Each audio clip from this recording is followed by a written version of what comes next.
Hilo kweli, na kwanza namshukuru Mwenyezi Mungu kwa sababu tumeweza kumaliza mechi salama bila injury yote kwa wachezaji wangu. Lakini vile vile niwapongeze na wapinzani kwa sababu pamoja na kwamba tumetengeneza mbinu nyingi za kuweza kuwataka, wameweza kuzuia kwa zile mbinu ambazo tulikuwa nataka sisi tupatie magoli, lakini kikubwa cha kusikitisha ni kwamba tunatengeneza sana nafasi za kuweza kuscore, lakini wachezaji wangu wamekuwa mara nyingi si watulivu katika upande wa kumalizia, na tunapambana, tunapiga kelele, tunafanya nini, tuache jamani wachezaji uchoyo, ukiwa katika nafasi nzuri achia mwenzako afunge. Lakini leo tungekuwa tunaweza kukumbuka yale tunayofundishana, tungeweza kuondoka na goli moja au mawili kwa sababu nafasi tulizotengeneza zilikuwa dhahiri za kuweza kutupatia ushindi, lakini tumeshika mchezo na tungeweza kufungwa. Unajua kama wewe unashambulia alafu baadaye unaacha kwako huko nyuma wanakuja kukuadhibu watu, lakini tunashukuru Dodoma hawakuweza kufanya hivyo, wameweza kupiga shoot on target kama 2 na goalkeeper wetu kaweza kufanya kazi ambayo anapaswa kufanya. Kikubwa bado kama mwalimu tutapambana kwa sababu unajua hata dirisha dogo tulisema timu yetu inahitaji nguvu ya mshambuliaji hata mmoja ambaye ni goal getter, lakini tukapata washambuliaji tukupata goal getter. Kwa hiyo ni dirisha dogo kama unavyojua ni muda mfupi ambao kila timu ina wachezaji wake, labda ukanunue nje mchezaji anayecheza na mfungaji kasi. Kwa hiyo waliopo tunajidi kuwapika na tunawapa nafasi kwa kubadilishana, tuone kama yote inaweza katokea, lakini ligi ndio inaenda ukingoni na sisi tuko katika nafasi mbaya.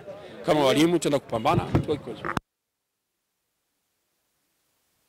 Eneo la finishing imekuwa ni kipengele zaidi. Tutegemee kuona maboresho zaidi katika michezo ya mwendo. Hiyo ndio kazi ya walimu sasa. Kwa sababu mimi narudi kwenye uwanja wa mazoezi, si shughuliki kitu kingine zaidi, nataka kuhakikisha wachezaji wangu wanatumia nafasi ambao wanazitengeneza. Kwa hiyo naenda kulifanyia kazi kwenye uwanja wa mazoezi na kweli inasikitisha kwa sababu kila watu tumetumwa na watu wana mangushi, unaona bwana. Tunacheza mpira lakini hatupati matokeo, haisaidii. Bora tucheze vibaya lakini tupate matokeo.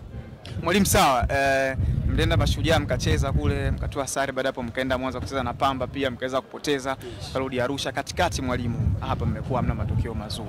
Wengi walitegemea pengine kuona labda mchezo wa leo mkienda kufanya vizuri. Kipi kimechangia? Form yako ilikuwa nzuri lakini katikati hapa imepungua mwalimu. Ni kweli kama unavyoona. Kwanza tuseme ligi na ushindani.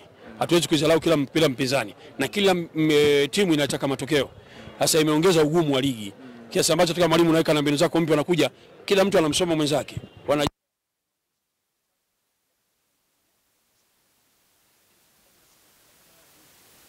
Timu kwenye eneo la final third la umaliziaji, lakini tumekosa utulivu kuweza kutumia nafasi. Kwa hiyo kama mwalimu nitaenda kupambana katika kitu hicho. Baada ya mchezo huu mwalimu, taarifa ni kwamba mnarejea kwenye uwanja wa CCM Mkwakwani kwenye michezo inayofuata ya kumalizia kama nyumbani. Kama mkirejea CCM Mkwakwani inaweza ikawa ni nzuri, lakini watu wengi wanasema kule Arusha mlikuwa mnapata matokeo. Vipi, kuna utofauti wa kucheza Arusha na mnaporejea Tanga?